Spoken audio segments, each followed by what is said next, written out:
The Gathering, written and read by Christopher Halton. The house was situated in a quiet corner of Transylvania and nestled deep inside the foothills of the Carpathian mountain range, which in turn was surrounded by virgin forest and occasional sheep pastures that clung tenaciously to the steep rocky terrain and formed a visually stunning landscape known to local Hungarians as Vörös Volgi, or in English, Red Valley. I assumed its title was derived from the tips of the mountain, which gave a particular luminescent red hue in the evening's setting sun. Below the valley floor, a river snaked through stone outcrops, fields and small farms. Still, regardless, it was a picture-perfect choice to write and research my new novel, which my London agent waited impatiently to read, and has given me a 6-month sabbatical from writing TV scripts to complete. Having lived in a city landscape of concrete and steel towers that never slept, the countryside here was peaceful and quiet, save for the occasional howls of wolves marauding in packs or the passing of an occasional bear with cubs. Yes, it was a heaven on earth that I had long sought after, but had never experienced until now. The house was a single-story wooden and stone affair perched at the front on rocky stilts. Like the huddling trees, it seemingly clutched at the sides of a hill to brace against whatever nature could throw at it. It had a well-stocked wood cellar hewn from the rock, whilst the house was made of timber with large lounge windows that looked grandly down into the valley floor below. At the back, it had a well-equipped kitchen with an adjacent toilet that was powered and flushed by a mountain stream, which had cunningly been partially diverted into a stone culvert, which in turn reconnected to the main watercourse as it disappeared into the bowels of the valley floor. A water heater from a solar power source to a crude but practical shower and wash basin was provided. As an aside, I was always curious about where it emerged, but fortunately for my health and modesty, no sign of my labours ever disgraced itself upon anyone's displeasure. The adjacent bedroom also doubled as my office. Here I spent the majority of work typing on a small laptop table while perched on the edge of a large old-fashioned wooden bed, whose old and faded flower-painted headboard towered up in the wooden beam room. Fortunately, the solar panels provided enough light and power to see me through the summer and autumn. All seemed perfect, but that later became a temporary distraction as its secrets gently unfolded. The agent who afforded this property to me was a Hungarian count who lived some 25 kilometers distant. The house was built in the 1900s for his grandfather, who variously used the house as a shooting lodge or as a place to escape from the political turmoil that encapsulated the region after the Treaty of Trianon in 1920, which followed the end of World War I, when the area was cut away from its Hungarian roots and handed unceremoniously into the ownership of the neighbouring country of Romania.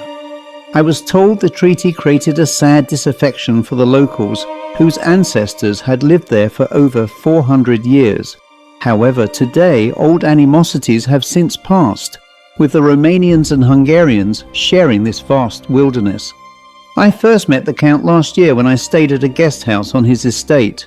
He was a very affable and charming man who was intensely proud of his Hungarian ancestry and had returned to Transylvania following the fall of the communist regime in 1989, where he and his late father were able to reclaim his country estates, which had been ravaged in the past by theft and communism. The guest house was in the former stables of his country house, which he spent years restoring to its former glory. Over dinner one evening he discovered I was a writer, and so he invited me later into his 19th century Gothic lounge, where we sat next to a beautiful Rococo fireplace which flickered with light from a roaring log fire blazing in its hearth. While sat in tall winged chairs cradling brandies, we chatted about the region's history, especially its legends and folklore. Of course, and rather predictably, the subject of Count Dracula cropped up as a joke. While smiling, he poured me another drink. He asked in a well-spoken Hungarian dialect, "Do you believe in what people would describe today as the paranormal?" I was momentarily set back by his question and pondered for a moment. I replied, "Well, living in a country with a history eclipsed many times by your own, I would have to say I really don't know. I mean to say that while I have never got to see a spook, I cannot say that such a possibility does not exist. His smile broadened as he swirled the amber glow of the brandy in his glass and replied, "Here on this estate, workers have reported seeing strange things, which may or may not be preternatural, but never nothing you or I would call ghostly. And so, like you, I remain open-minded. However, I own a mountain lodge surrounded by a strange mystery that befell my late grandfather. In fact, he and my grandmother disappeared from there one night in 1923 and were never seen again. And I mean, never again. No trace of them was ever found. Oddly, perhaps the area is noted for strange disappearances. It is claimed that local peasants foraging for wood in the forests, and even shepherds, have disappeared. Despite searches organized by the authorities, no trace of them has ever been found." He sipped the glass and continued, "I have often stayed there. I have to say nothing untoward has ever occurred. It is a quiet mountain retreat, only accessible in the warmer months by car, as the long winding access road is otherwise an impenetrable mud track through a forest." He paused, licking his lips, and leaning gently forward, he continued, "Have you ever contemplated such a retreat for peace and quiet while writing? And when I say peace and quiet, you can only hear the forest and the wind." Of course, he piqued my interest as I wanted to find such a retreat to write my long-contemplated novel. Putting these stories aside, I agreed I would soon want to take an official break from my usual tasks of writing melodramas for the TV networks. And on an agreed price and a shake of the hand, the deal was done. Back in London, my agent was initially furious at the prospect of such a vacation, as TV work was far more lucrative. However, he agreed that the 2 series I was writing for were due to end in the spring, so after some gentle persuasion, he reluctantly agreed. Having conveyed the news to the Count, I arrived in late May. However, the drive to the house was still muddy and slippery after a recent rainfall. With the assistance of a local employee named Bogdan, who I believe was a local shepherd, he met me at the house. He offloaded my luggage after handing over the keys. My knowledge of Hungarian was limited, so communication was more by gesture than words. Having put the luggage in the bedroom, he quickly showed me the rest of the house and left, only smiling once as I tipped him for his troubles. The Count had ensured that the freezer was well stocked, and the cupboards were well provisioned with dry and tinned food, which would be enough for my 5-month stay. The Count also left a note that Bogdan would deliver milk every few days, and that his wife would take any sheets or clothing to be washed, ironed or mended. He also added that a doctor in the neighbouring village would assist with any telephone calls or internet access, as the house lacked any signal. I felt very pleased and satisfied with the arrangements for my stay that day. Other than the occasional visit of Bogdan or his wife, the first 2 weeks were quiet and relatively uneventful.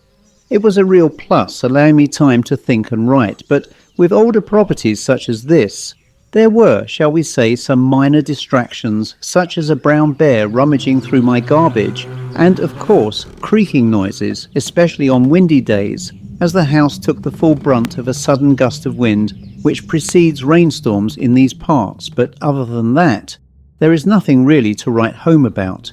But there was something inexplicable about the place. It started to get my attention on one warm evening as I sat on the porch admiring the setting sunset. I was sure I heard an old violin recital being played on what best I can describe as a scratchy old 78 record playing on a wind-up gramophone. The rough sound of dust and dirt, which struggled to be heard, was much louder than the violin. At first I presumed the sound to be from a neighbouring shepherd hut typical to these remote parts. Still, I knew there were none in the immediate vicinity, and this concert, or call it what you will, lasted for a few minutes before the quiet and uninterrupted sound of nature returned.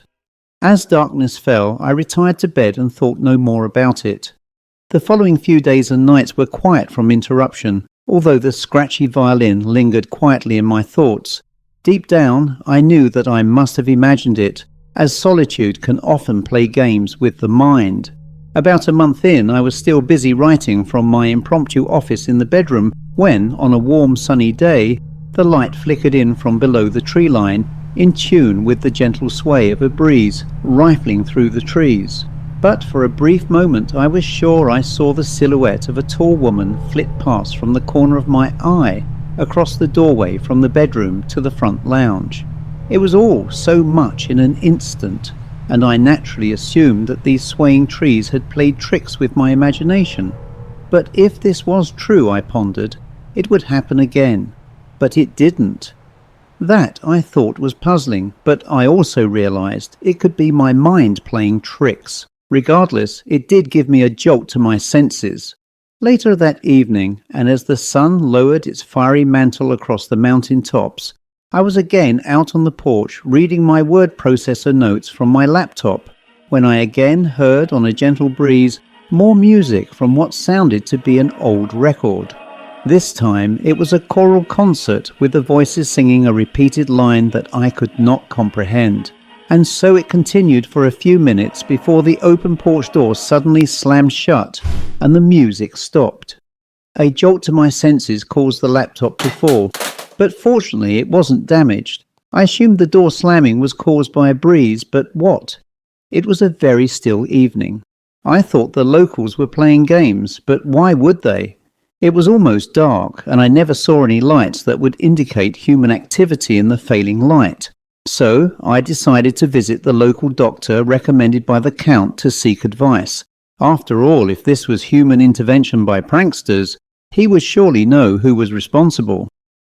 After an unsatisfactory night's sleep, I set foot the following day to the nearby village of Mandra Josh, where I hoped to meet the doctor, Katalin Kushtura.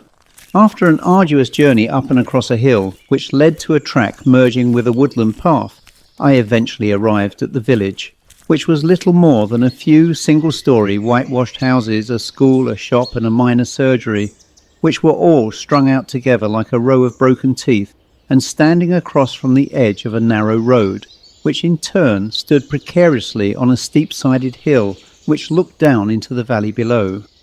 Dr. Kushtura was a warm and affable fellow of a dark Hungarian appearance and aged around 60 years. He had a full head of grey hair with a striking shock of dark hair. He had a short goatee beard and small round-rimmed glasses, which reminded me more of a schoolteacher I knew from my old school. Still, his thick Hungarian accent shattered that illusion as he welcomed me into his home, which had an attached surgery and office. Despite his thick accent, his English was perfect. We sat down to enjoy a coffee served by his wife Ilana.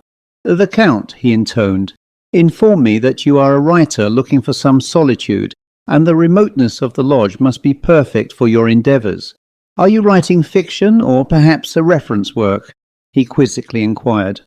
I told him I hoped to complete a thriller which I anticipated would be published on my return to civilization at the end of October.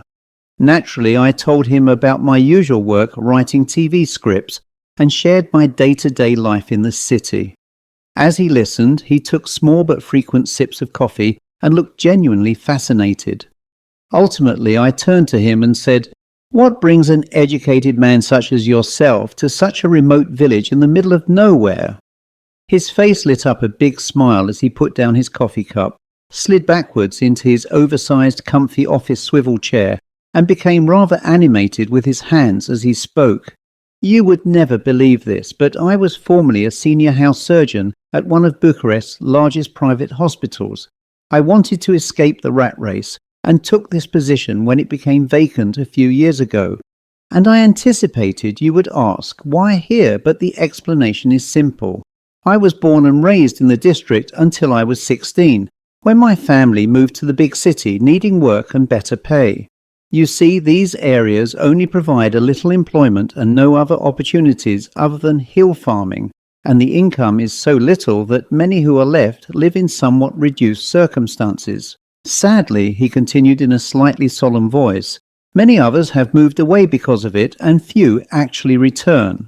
I can afford to live here, as my practice is subsidized by my pension, because there are so few patients left." He continued, "Anyway, how can I help you? Do you wish to make a call or use my internet, or do you need a local advice?"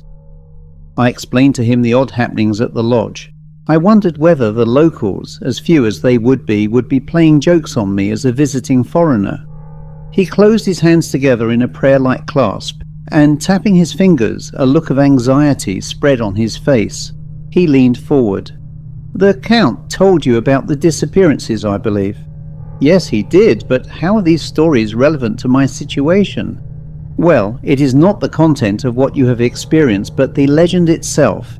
The locals loathe to venture anywhere near the place, especially at dusk.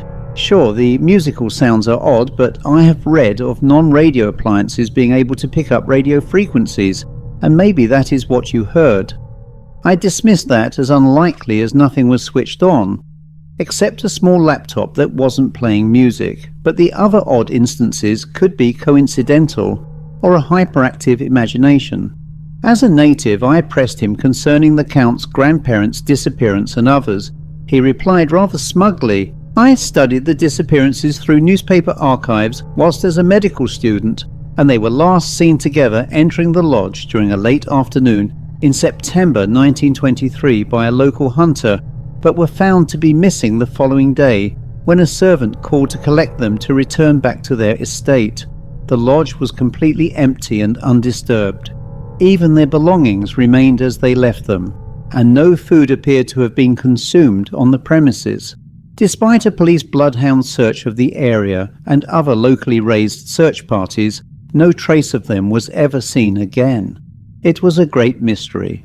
In recent years, researchers using drones checked inaccessible parts of the mountain face to see whether their remains were somehow lodged there, but nothing was found.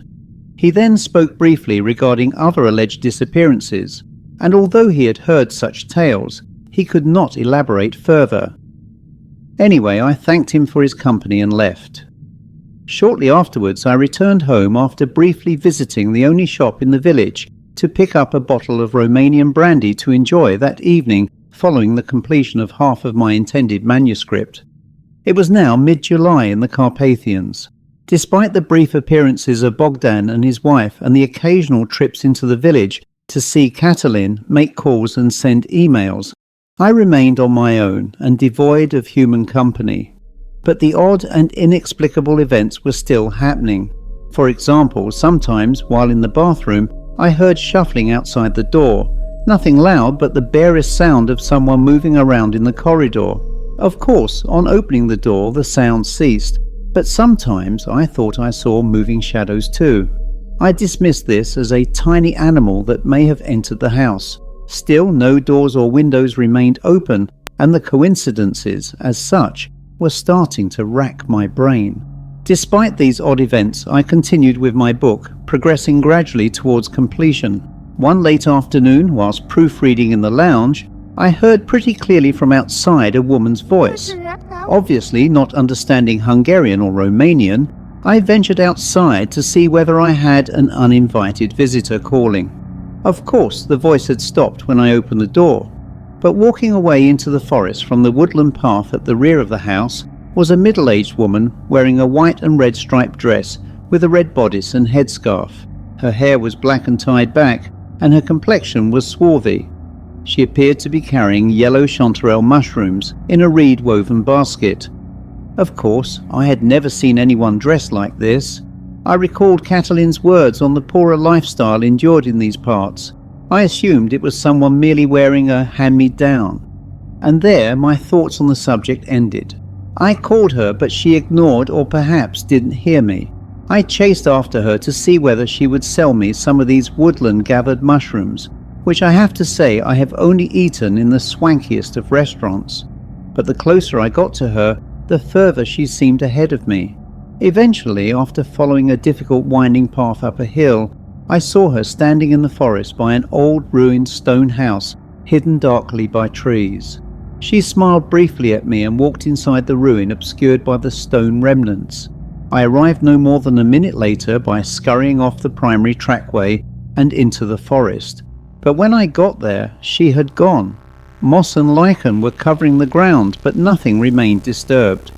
That indeed was strange, but the fact that this small stone ruin stood in this hillside forest seemed just as odd. After a brief search of the area, I returned to the lodge. I reasoned that she couldn't have been a ghost as she looked perfectly natural, and of course it was still daylight. Ghosts indeed, I foolishly thought, would only haunt at night, but regardless, I was deeply shaken by such an odd encounter. I decided to drive immediately over to visit Catalin, hoping he could shed some light on this rather strange event. I had no intentions after this experience of walking there through the forest alone. Apparently, I looked shaken by the experience as he looked at me with some concern and said, "You look as though you've seen a ghost." Having beckoned me to sit in his lounge, his wife poured me a large shot of rum, which I consumed in a shot. I grimaced with a forced smile while I related the recent sighting in the woods to him. He gave a knowledgeable nod and said, "That's interesting for two reasons. Firstly, that ruin may once have been a forester's home, and by your description of the woman's costume, I would say that such clothing hasn't been worn since the early 20th century. I know that some people, that is to say some gypsy women, still wear a similar dress style to what you describe, but not for picking mushrooms. I would at a guess say the clothing sounds as though it originates from the 19th century, which would seem ridiculous, no? Could you show me this ruin? I am not personally aware of any in that area." By arrangement between ourselves, we met at the lodge the following afternoon. It had been raining earlier, and the ground was wet and quite soggy underfoot, while a floodwater rush filled the stream next to the house. On such a day, the sky was overcast, everything seemed to be an ominous grey, and the forest was deathly quiet. Already I felt apprehensive about visiting that ruin again. Catalin was suitably dressed in alpine hiking gear, and at my invitation, he followed me to the site of the old ruin. When we arrived, everything was as I remembered it. Using satellite navigation equipment, he fixed its location and examined the ruins. He took photographs from different angles and sat with me on a low stone wall to report. Judging by the size and layout of the house, it was definitely a forester's home. Difficult to say how old it was, but as most of the foundations remain, I would speculate that it came from at least the 18th century. He added, "The woman's appearance certainly adds an interesting conundrum to this mystery, which I will now research. I have a friend who is a history professor in Brasov. I will certainly get back to you again soon." During our time there, we felt we were both being watched by someone hiding in the forest, but no matter how hard we looked into the shadows of the trees, we could not observe anyone. Catalin remarked that being in these remote places can play havoc with the human senses, and perhaps this is why we feel this way. Ensuring we had completed our survey, we returned safely to the lodge, where we parted company as he drove off in his SUV. I entered the lodge, feeling grateful to have had human company. I unlocked the door and entered the kitchen to drink bottled water from the fridge, and I was shocked to see a pile of fresh chanterelle mushrooms on the table. "What the heck?" I exclaimed as my heart raced excitedly at the discovery. I was convinced Bogdan or his wife collected them for me, and what delicious meals they made. However, 3 days had passed uneventfully, and I had yet to hear back from Catalin. After lunch that day, I was visited once again by Bogdan. I thanked him in Romanian, but he looked at me somewhat confused, as it was clear he didn't understand why, and showing him the last of the mushrooms in the refrigerator only made matters worse. Feeling slightly embarrassed over the encounter, he left me with a milk pail. He hurriedly departed after dismissively shaking his hands and saying quite emphatically, "No." To be honest, I felt like a complete jerk because he clearly wasn't the source of the mushrooms. But who had access to the lodge? Nothing was untoward and the premises were secure, and as far as I was aware, only I had the keys. The mystery deepened somewhat, and on the outside chance, the Count himself had them sent over as they were in season. During the night, I got up to visit the toilet. At the foot of my bed, I saw red and blue balls of light that swung into circles before me. As quickly as I saw them, they vaporized into the darkness as I shone my flashlight directly at them. I went to the loo, but afterwards promptly fell asleep. Upon waking, I assumed my imagination was at play. This was soon forgotten when I received a written message from Bogdan's wife the following day to contact Catalin, as the note added that he had something of interest to share. Excitedly, I drove to his house, where Catalin ushered me into his lounge. At the same time, his wife Ilana prepared a fresh coffee and a slice of homemade cake. "Good news, my friend. Please sit while I go to get some papers from my office."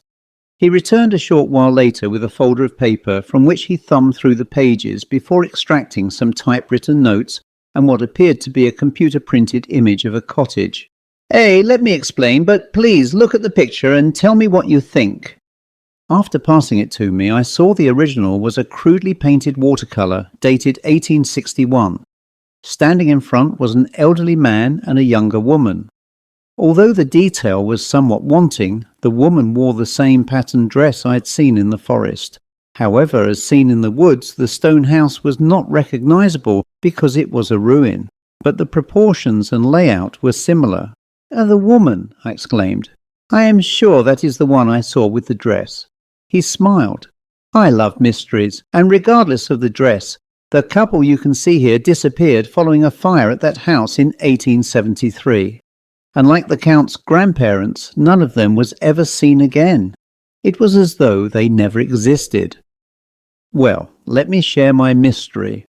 I related to him the sudden appearance of the mushrooms in my kitchen and the very same variety carried by the woman. Catalin sat quietly and then rang the Count, who assured me no deliveries were sanctioned or made. He too was intrigued by the locked door, but he believed it to be a goodwill sentiment from a local, and quite possibly, he added, perhaps the donor had a copy of the key, as the same lock and key had been used for many years. He did ask whether I wanted the lock changed, but I declined as I didn't like the inconvenience of waiting for a locksmith to arrive. After all, as this is a gesture of goodwill, the key owner never meant me any harm. After the call ended, Catalin picked up his notes, which his history contact in Brasov forwarded to me. "Well, where do I begin?" Catalin remarked. "Ah, yes, here it is." He paused. "Yes, at least 40 disappearances have occurred every 90 to 100 years. The earliest records date back to 1543, after Sultan Suleiman of the Ottoman Empire took power over the region from the Hungarians.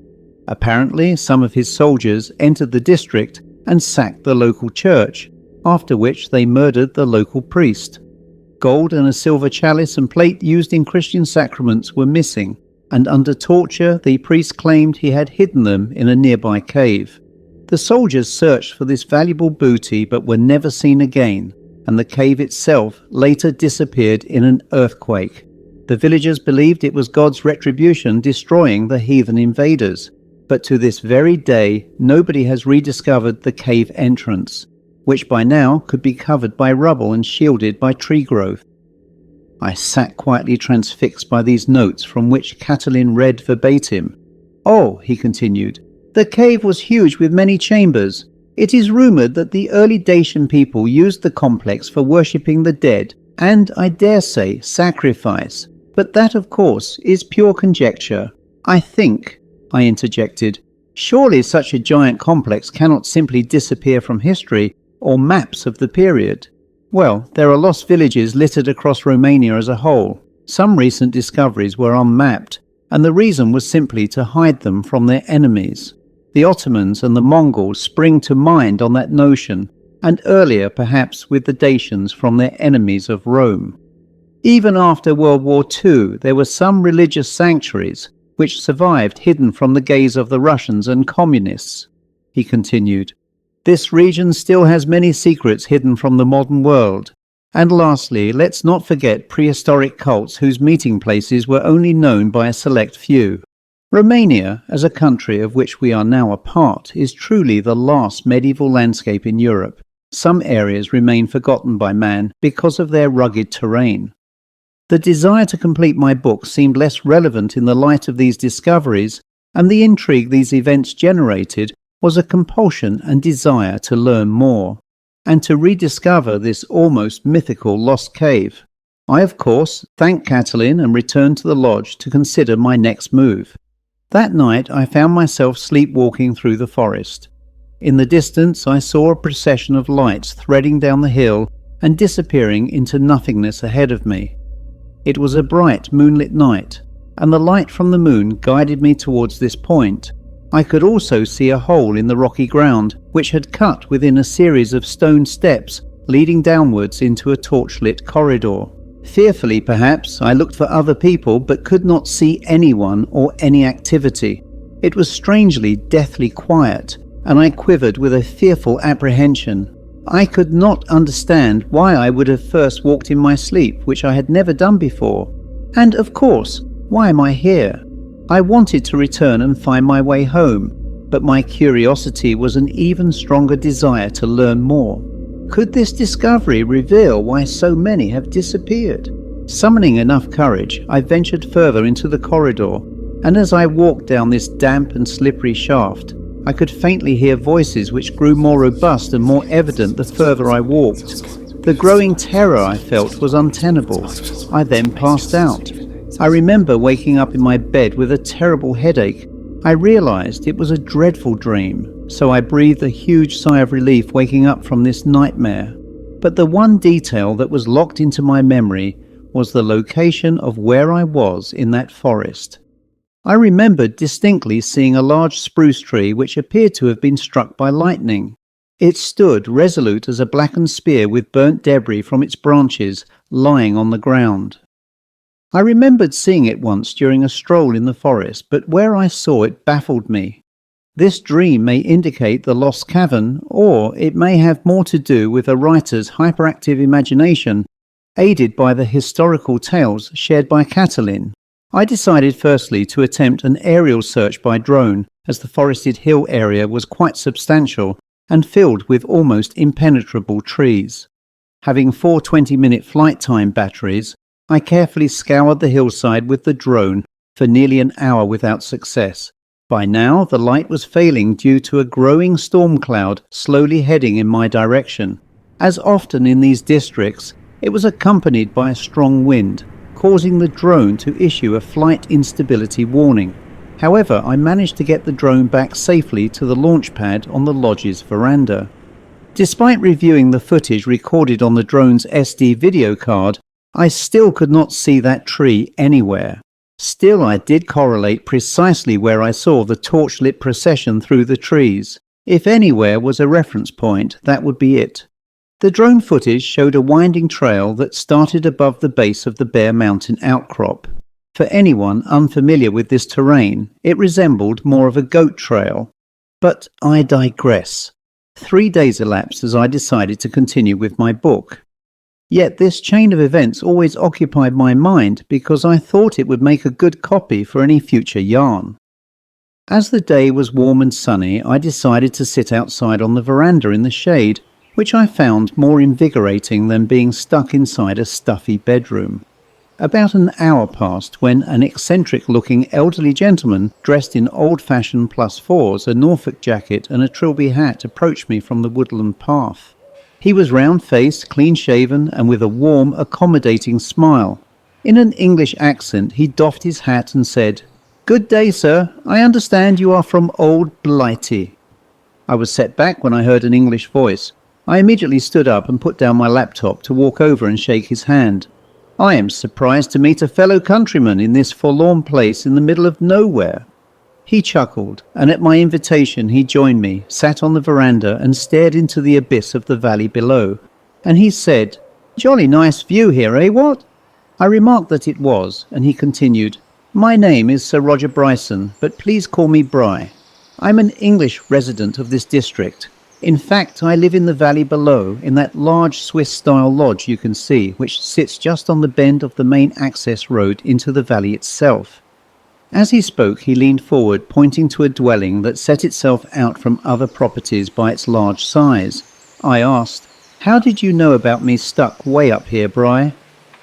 "Oh, words do get around in these parts, and I've been planning to get up here for some weeks. Fortunately, today an opportunity presented itself when a local in the valley had some business in your nearby village, so I'm here for at least an hour before returning."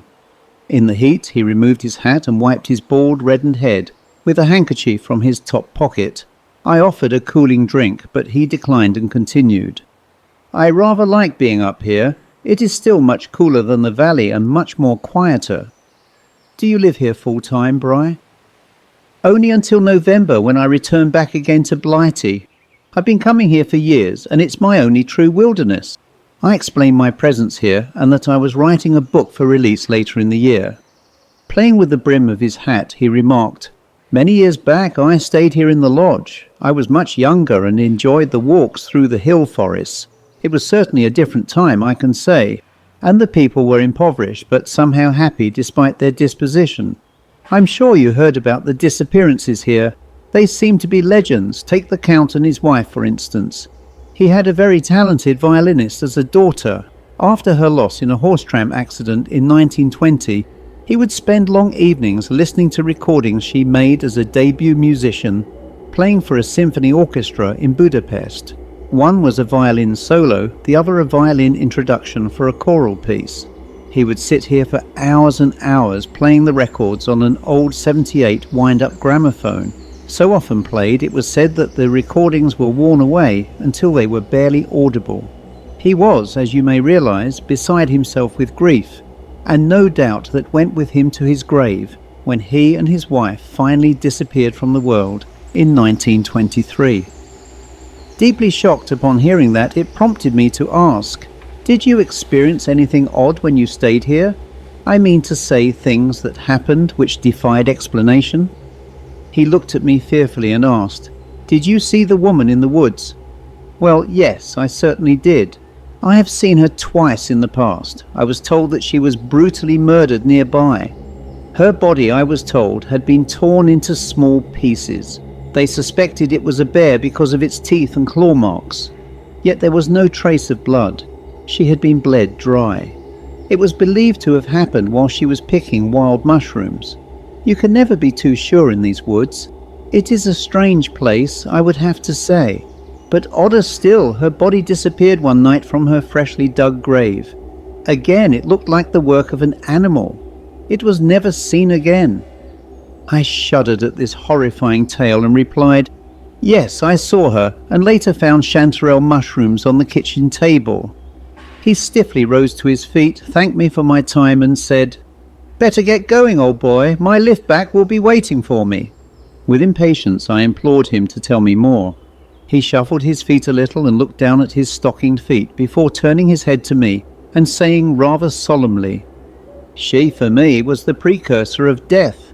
I sadly lost my wife a few weeks later, who fell to her death from a mountain peak, and my brother, who was here on holiday a few years afterwards. He stayed at the lodge and was never seen again." He started to walk away, kicking a stone as he momentarily paused and stopped to turn and face me. "Take care, that's all I can say on the subject. This is a beautiful place, but even in paradise there are dangers." I was surprised and stunned at my meeting with him and somehow suspected that he knew more than he was sharing with me. I saw him pass into the forest and then, as if by magic, he was gone.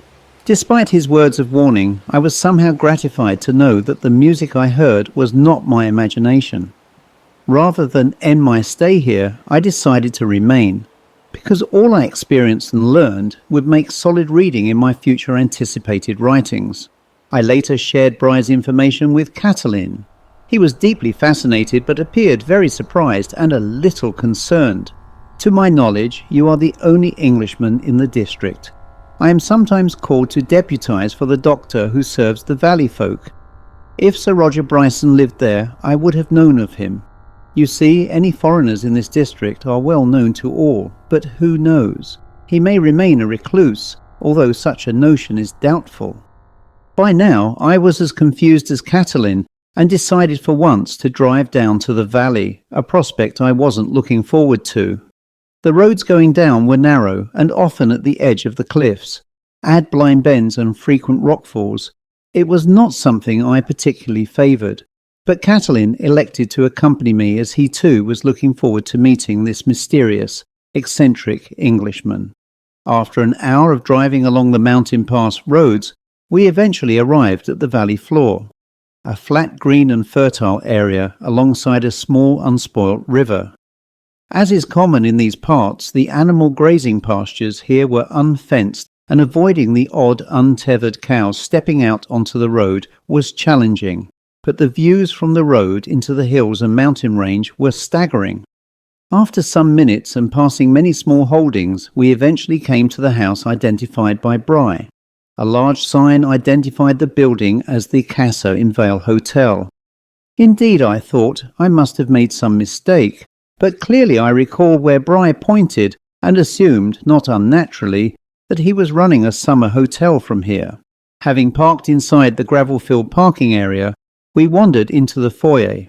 It was originally a private home built in 1910 by the carved date above the entrance, with many original features preserved inside, and particularly of note was the rather grand staircase and some beautiful Edwardian-era doorways.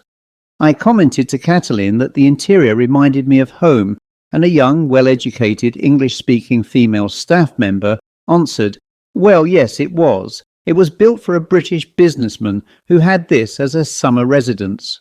I then inquired, "Is Sir Roger Bryson around today?" The staff member, named by her lapel badge as Irina, laughingly replied, "You are teasing me, aren't you? Is this your English humour?" She continued, "He built the house and disappeared in 1933 when he went hiking in the mountains. No trace was seen of him again." I nudged Catalin to remain silent, withheld the obvious shock I was feeling, and said, "My apologies. I was researching for a book and must have made an error with some historical detail here. Do you have any original photographs from when he was at this property?" She replied pretty confidently, "Well, yes, we do. During a clear out of the attic, we found some pictures of what it was like then, and even an image of this man." She escorted us to a wall next to the reception desk, and among the many images were some showing Sir Roger dressed exactly as I remembered him, and around the same age. I asked, was he well known among the landed gentry of the period, that is to say, the Count whose families still remain in the area to this day? She smiled. "That I can show you here." She then indicated an image of an elderly man and woman, resplendently dressed in 1920s clothing. Next to them was a slightly younger Sir Roger, and all three looked as though they had just exited an old-fashioned Rolls-Royce parked behind them. "Isn't it strange," she added, "that all three disappeared from the mountains 10 years apart, and in the same month of September? My family, who bought this house from the late estate of Sir Roger, knew them well, and this mysterious disappearance was a talking point for many years." She allowed me to photograph this image for my research with her permission. After enjoying a free coffee, we left. These revelations highly perturbed us both. He suggested that we approach a well-known gypsy lady who apparently was a witch with the gift of a third eye. He claimed she might be able to add some spiritual clarity if we took her to the lodge. Apparently she lived some distance away in the town of Sigisora, which was a couple of hours away from the district. According to reports, she could lift curses and give insight into strange acts of the paranormal. I interjected, "In England we would call her a medium, and yes, if she was willing to come, I would pay her handsomely." Catalin agreed, but suggested we speak with the present Count first. After all, it was his property, and he indeed had a right to know. I declined initially, as the Count might object or even ask me to leave. I thought it best to leave matters until after the gypsy lady had visited. Through Catalin, the gypsy woman whom I will now refer to as the medium agreed to attend at a reasonably hefty price, and only on the condition we took her from home and back in a day. That was a challenge, as roads in this country were difficult to navigate due to the terrain, stray animals, people's driving habits, and of course the inevitable traffic jams caused by tourists and people riding horses and carts, which is common in these parts. Anyway, to get to the point, the medium, who identified herself as Nana Varga, arrived as agreed after an early start and a 4-hour drive to the lodge. Catalin decided to act as a translator, and I will quote what was said in direct English. Varga was a woman in her late 50s. She was dressed in a traditional gypsy costume, consisting of a heavy yellow skirt embroidered in different colours, a blouson top and a heavy shawl. Her hair was tightly held back by a band, and she wore a red headscarf. Her skin was rough and dark, like old leather, and she stood by the car, viewing the lodge with a deep suspicion. She mumbled something I assumed was in the Romany language. Then she crossed herself before striding into the lodge, standing at the open door. She turned to us and spoke excitedly. "This area is a portal to the underworld. Many are trapped and are angry that they cannot move on." She again muttered something in Romany and cast some dust from a small pouch across the threshold. Turning to us, she eyed us both before pointing at me. She said, "There is an entity called the Strigoi, which has an evil so powerful that everything in this house and forest is drenched in its strength." She momentarily appeared to falter in her steps as she held firmly to a chair to gather her posture. She breathed heavily and seemed as though she was about to pass out. She then clasped a crucifix from around her neck, fell to her knees, and said a special protection prayer typically officiated by priests of the Orthodox faith. Afterwards, she again crossed herself and said, "This place is now clear of all evil, but outside of this building you will always be in grave danger." Trembling fearfully, I asked her, "Where is this creature from? Is it a demon?" She replied, "It was once a human being like you or me, but this creature died in tragic circumstances. This one was a priest, but his brutal death troubled his spirit so badly that he rose from his grave to seek vengeance from the living and will continue to do so until he is destroyed by having his head severed from his body." She paused after breathing heavily. "It can assume the different forms of its victims, but reverts to its natural state as it appears to finally kill its prey by draining their lifeblood. To destroy him, you must use a sharp weapon like a sword or axe, wiped with holy water, and a blow so powerful that his head will leave its body completely. Wounds or half-cuts will heal instantly, and then it will be unstoppable. Its complete destruction will release his soul and that of his victims, who will gather nearby in a few days at a cave, which is his earthbound lair. I believe you were shown such a place in a dream. There is no point in leaving the area, for wherever you travel, it will find you and kill you.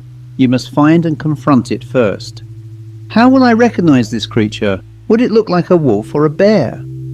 She paused briefly, closed her eyes and kissed her crucifix before saying, "The Strigoi are said to be bald on top of the head, and it does not eat garlic and onions and avoids incense. It possesses great strength. Its spine is elongated in the form of a tail and covered with hair. It has long, sharp teeth and is a very cunning creature." As she prepared to leave, she said, "There is one final detail. It cannot enter any building or area where the ground is laid with garlic." With that, she left with Catalin. I was too sick with fear to want to leave the lodge, and I was fully aware through the presence of the woman and Sir Roger Bryson that the creature knew who and where I was. A few hours later, Catalin returned to the lodge. He had with him a museum relic in the form of an Ottoman sword known as a kilij, which he had borrowed from a friend who was a collector. The kilij was with its own scabbard and had a very sharp blade. Catalin added, handing it over, "I had the local priest give me some holy water, which I suggest you wipe over the blade. I would also suggest that I stay with you for a couple of days at least, until this matter is over. I can tell you I am as much terrified by this as you. And until now, I would have believed this was the stuff of nonsense. Still, as a child, my grandmother told me stories about this creature, which I assumed was mythical nonsense. Yet here we are. We must find its lair to be certain we can confront and kill it." I was very thankful that he was prepared to risk his life to help me, and made a spare bed for him to sleep on in the lounge. The following day was tensely quiet. Knowing what may happen ate away at my stomach like a gnawing, sullen pain. Even outside the lodge it felt weird in an intangible way that I couldn't quite put my finger on. Catalin himself mainly remained quiet and seemed to be constantly looking in every nook and cranny for someone or something. Later that day we discussed a tactic to confront this evil, which, if it was to be believed by Nana Varga, was less than a day away. I recalled the dream, which took me to a point in the forest where the blackened trunk of a spruce tree stood. Catalin had once seen it, but like me was still determining where he first saw it. After all, the forested hills covered thousands of hectares of virgin countryside. However, we decided to follow that trail I had discerned from a drone where I had seen the long procession of torches in my dream. And so, with my sword and scabbard worn around my belt, we set off with enough food, water, flashlights and rope to deal with any contingency. After an hour of laborious climbing up a steep trail, we saw the tree from my dreams in the forest. Its blackened shaft pointed upwards like a spear into the forest canopy. We, of course, split into two, searched around the stump, and found a rocky outcrop resembling a badly sculptured pyramid that rose some 6 or so meters, and despite a meticulous expanded search, revealed no obvious entry. But only a few meters away, and into a very tightly wooded area, Catalin shouted he had found a hole blocked by stone. I excitedly joined him and pulled out the debris that showed a crudely cut staircase descending into the gloom below. We turned on our flashlights and carefully entered this man-made entrance, which we assumed was the way into the lost cave. Sure enough, at the bottom, some 10 meters down, was a stone passageway that led us another 20 meters into a vast, crudely cut opening. This void was so significant that our lights couldn't penetrate the gloom. Using the rope as an escape route, we tied one end to a wooden stake, which we hammered into a crack in the rock wall. After securing the rope to the stake, we very carefully walked into this blackness. Shortly after, we saw an arrangement of stone slabs, each covered with an old cloth shroud. These were laid out into a semicircle and numbered at least 40. On the outer circumference were other slabs which remained bare. Catalin said rather nervously, "Shall we look to see?" I hesitated. What if this creature was waiting for me under a shroud? I carefully removed the sword from its scabbard and wiped the blade on both sides with holy water. Flashing Catalin to proceed, he pulled a shroud, which immediately disintegrated into dust. Lying beneath were the desiccated remains of a human figure, dressed in the uniform of what I perceived as an ancient warrior. To behold such a sight in this dreadful place was horrific.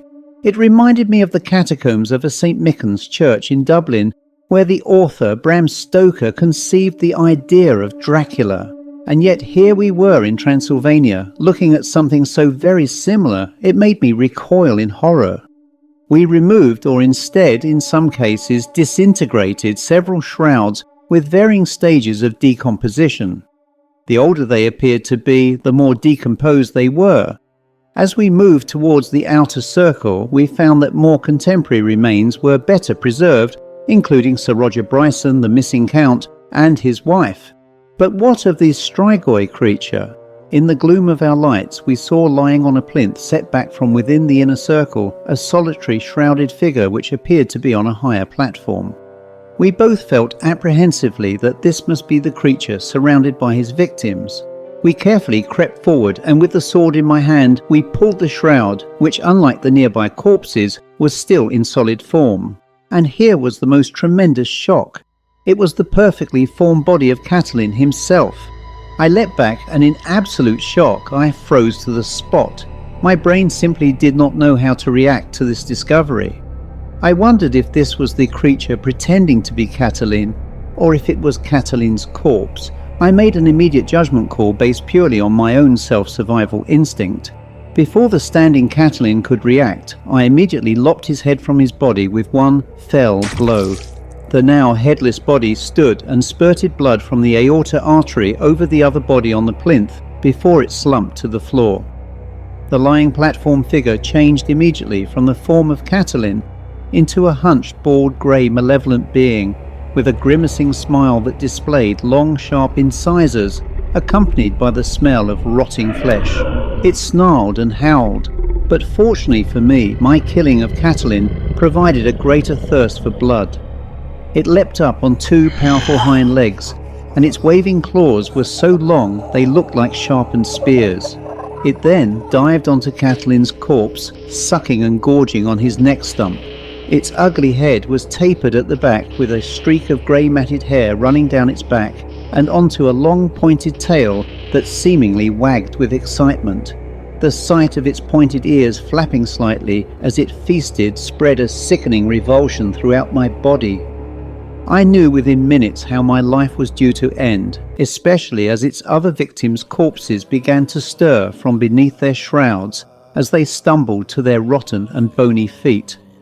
They once again started to draw human form as though in life and staggered towards me, making ghastly shrieks of what one could describe as bestial excitement.